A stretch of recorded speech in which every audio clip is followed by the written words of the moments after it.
Monsoon, वह मौसम जिसमें बादल दिल खोलकर बरसते हैं।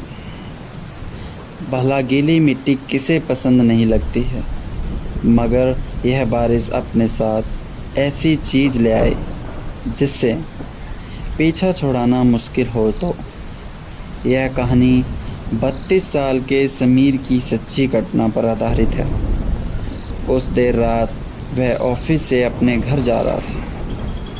उस दिन उसकी एनिवर्सरी थी, पर उसे ऑफिस से निकलने में देरी हो रही थी। घर पर उसकी पत्नी सीमा उसका इंतज़ार कर रही थी, पर उसकी बाइक स्टार्ट ही नहीं हो रही थी। उसने सोचा कि बस आने का टाइम हो गया है, क्यों ना बस पर चला जाऊं। बस स्टैंड तक पहुंचते पहुंचते आसमान में बादल गरजने लगे। देखते ही देखते बहुत तेज बारिश होने लगी और समीर सूटकेस अपने सिर पर रखकर बस का इंतज़ार करने लगता है। समीर के कपड़े पूरी तरह भीग रहे थे। तभी उस पर बूंद गिरना बंद हो गई। समीर ने अपने साइड में देखा तो एक आदमी ने आधी छतरी उसके ऊपर कर रखी थी। समीर को यह देखकर बहुत अच्छा लगा और वह उस आदमी को देखकर मुस्कुराने लगा। उस आदमी ने हाथों में ग्लव्स और आंखों पर काला चश्मा और सर पर टोपी पहनी हुई थी, इसलिए समीर को वह आदमी थोड़ा अजीब लग रहा था। तभी वह आदमी समीर को देखकर कहने लगा, यह दुनिया कितनी अजीब है। कहीं बारिश है तो कहीं सूखापन, तो कहीं मौत। समीर के पास इसका कोई जवाब नहीं और उसने मुस्कुराकर अपना सिर हिला दिया। इतनी में समीर का फ़ोन बजने लगा। उसने पॉकेट से जैसे ही फ़ोन उसके हाथ से स्लिप होकर नीचे गिर गया। वह नीचे से फ़ोन उठाने के लिए नीचे झुका तो उसने ऐसा देखा कि रूह ही कांप गई, मानो वह आदमी हवा में झूल रहा था। फ़ोन उठाया और वह उसके पैरों के बारे में सोचने लगा। उसने उस आदमी से दूर जाने का सोचा। जैसे ही उसने नज़र घुमाई तो पूरा बस स्टैंड खाली था। आसपास कोई भी व्यक्ति नहीं था। वह पैर समीर और उस आदमी के अलावा कोई नहीं था। समीर की हालत अब ख़राब हो रही थी। देखते ही देखते बारिश बहुत तेज़ होने लगी। उस बस स्टैंड पर वही दोनों खड़े थे। समीर को बारिश की वजह से कुछ ढंग से भी दिखाई नहीं दे रहा था और कोई बस भी आते हुए दिखाई नहीं दे रही थी। समीर अपनी पत्नी सीमा को फ़ोन किया। उसने अपनी सिचुएशन बताते हुए जल्दी आने को कहा। मैसेज लिखा। मैसेज लिखते ही समीर को उस आदमी की आवाज़ आई। उस आदमी ने कहा, सीमा को बुलाना ठीक नहीं होगा। समीर के पैरों तले ज़मीन खिसक गई। वह उस छतरी से निकलकर रोड की दूसरी तरफ भागने लगा। आदमी दिखाई नहीं दिया। समीर भागते भागते बहुत थक गया था। वह रोड के साइड में लगे एक बेंच पर बैठ गया। उसने अपनी तेज चल रही सांसों को नॉर्मल किया। तभी उसके सर पर पड़ रही बरसात बंद हो गई।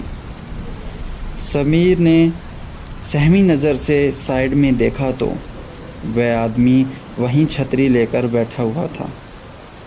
यह देखकर समीर की चीखें निकल गई। वह उसमें से उठकर फिर से रोड की तरफ भागा। रोड पर बारिश की वजह से धुंधलापन आने लगा था। बिजली की कड़कती आवाज़ समीर की आवाज़ दबा रही थी। थोड़ी दूर जाकर समीर फिर से रुक गया। वह बार बार पीछे मुड़कर देख रहा था। हाँफते हाँफते उसने सामने देखा तो बहुत तेज बिजली कड़क रही थी और बिजली में कड़कते वही आदमी उस रोड के बीचों बीच दिखाई दिया। इस बार उसका आधा सिर हवा में तैर रहा था और वह आदमी समीर को देखकर मुस्कुराया और उसने अपना चश्मा निकाल दिया।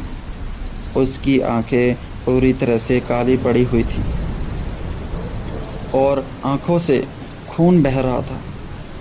तभी समीर को पीछे से एक बस के हॉर्न की आवाज़ आई। जब समीर पीछे मुड़ के देखता है तो पीछे से एक बस आ रही थी। अचानक से बहुत सारे लोग भीड़ में उस बस की ओर आने लगे। समीर को अपनी जान बचाने का और कोई रास्ता नहीं दिख रहा था। वह दौड़कर उस बस के पास पहुंचा। जैसे ही बस स्टैंड पर आए सभी लोग धक्का मुक्की कर रहे थे। लोग बस में घुसने लगे। इस धक्का मुक्की में समीर नीचे गिर गया। सभी लोगों के पैर समीर के ऊपर लग रहे थे और समीर कुछ भी नहीं कर पा रहा था। बस ड्राइवर ने बस की भीड़ के हटाने के लिए बस को थोड़ा आगे बढ़ा दिया और समीर का आधा शरीर उस बस के नीचे कुचल गया। तड़पता हुआ समीर वहीं अपने होश खो बैठा। तभी सीमा ऑटो पर समीर की बताई हुई जगह आ पहुंची। समीर को रोड के बीचों बीच खून में लथपथ देखा। उसके पास कोई नहीं था। सीमा समीर को जल्द ही अस्पताल में ले गई। समीर की जान तो बच गई, लेकिन अपने पैर हमेशा हमेशा के लिए खो दिए। वह अब फिर कभी भी चल नहीं सकता। अब समीर ने अपने साथ हुई घटना बताई तो कोई भी उसकी बताई हुई बातों पर यकीन नहीं कर रहा था। जब सीमा ने उस बस स्टैंड से जुड़े न्यूज़ को देखा तो उसके होश उड़ गए। 10 साल पहले ऐसे ही एक केस में एक आदमी की मौत हुई और तब से लेकर आज तक मानसून के मौसम में एक व्यक्ति की मौत होती है और पुलिस को बयान देते वक्त हर कोई उस काली आंखों वाले व्यक्ति के बारे में बताता है। सीमा समझ गई कि समीर भी उस काली आंखों वालों का शिकार हुआ है। कुछ ही साल बाद डिप्रेशन के कारण समीर की मौत हो गई और सीमा हर साल मानसून के महीने में उस बस स्टैंड पर जाती थी कि उसकी मुलाकात उस काली आंखों वाले व्यक्ति के साथ हो जाए। सीमा को लगता है कि वह काली आंखों वाला आदमी भी किसी भीड़ के नीचे आकर मर गया होगा। सीमा से पूछना चाहती थी कि वह यह सब कुछ क्यों कर रहा है, लेकिन सीमा को वह आदमी तभी तक नहीं मिला, पर शायद कभी मिलेगा ही नहीं। पर आपको क्या लगता है, कौन था वह आदमी और उसने समीर को ही क्यों चुना?